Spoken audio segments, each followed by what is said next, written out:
Gunnar, thanks for joining us. It's really a pleasure to have you. It's great to be here. Thanks, Jared. Can you just tell us a little bit about Mercy Housing? If you're a low-income renter in the United States today, you're facing a shortfall of about 7 million affordable homes, and that gap continues to grow. So at Mercy Housing, we're working really hard to create and preserve affordable housing for these low-income renters. We have a very talented group of resident services professionals who work very closely with the residents in our communities to help them take control of their lives and define success in their own terms and help them realize their dreams. It's wonderful. Prior to the outbreak of COVID-19, it sounds like Mercy Housing was already embracing the cloud. How did this allow you to respond more quickly when the crisis hit? We were facing a large $1.5 million price tag to replace a bunch of aging hardware in our data centers. When we completed our analysis, we decided to embrace a cloud-first strategy. This is really where we established our relationship with Microsoft Tech for Social Impact. This team has really been tremendous for us. They've provided us with the support that is needed to help us make that pivot and move to the cloud successfully. It was already secure before COVID-19 surfaced. So from a business continuity perspective, our workforce has been able to carry on their work quite effectively.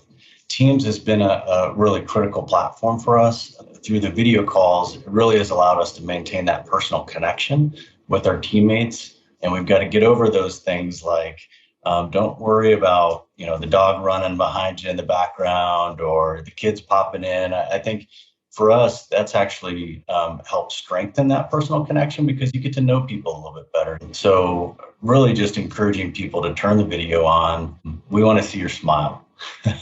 I agree with you. It's been awesome to be in all of my colleagues' homes and get to meet their families and see what things are like. That's been really fun. This closing our offices really represented sort of the burning platform that has really been a catalyst for the adoption of Teams and other Microsoft tools like Planner. And, the thirst for these tools has never been stronger in our organization, frankly. That nonverbal communication, studies have shown that as much of 75% of communication is nonverbal. So we were missing out on a lot of this. So Gunnar, in one word, what has the crisis meant for you? When I think about the crisis, I think, it's really been tragic. I think about, all of the different families and especially the vulnerable parts of our population who have been affected the most. We work very closely with low-income residents, and I think about the digital divide has existed in the past, and I think this situation, unfortunately, has exacerbated that situation. Broad-reaching implications. We've worked really hard to try and find the resources available in the community and through our partners to be able to bring solutions to some of these children. What's been the biggest change for you and your team, and how have you adapted? There's a thirst for learning the tools, for embracing the technology, and we've been able to accomplish, I think, more from a change management perspective in the last 2 months than we probably would have been able to accomplish in a 6-month period. What's been the most surprising part about this new way of working?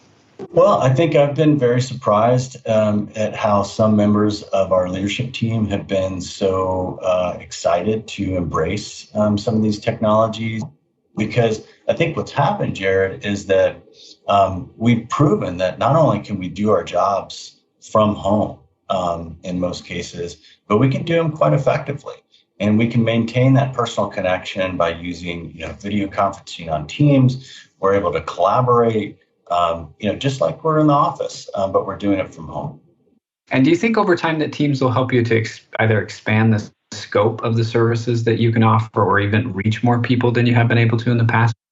Our leaders are always going to be focused on looking for ways to create efficiencies and be able to extend the reach of our very limited resources. And we've recognized that Teams is a really valuable platform for that. We know that from one centralized location, one of our resident services staff can provide programming to multiple communities across the country. It sounds like Mercy Housing is not only surviving, but you're really thriving. And that makes me think of, what have you learned from this experience that you'd share with colleagues around the world who are also trying to adapt And what I've learned is to really, take on a healthy dose of mercy, which happens to be one of our core values, and give people a little extra grace because folks are on edge right now.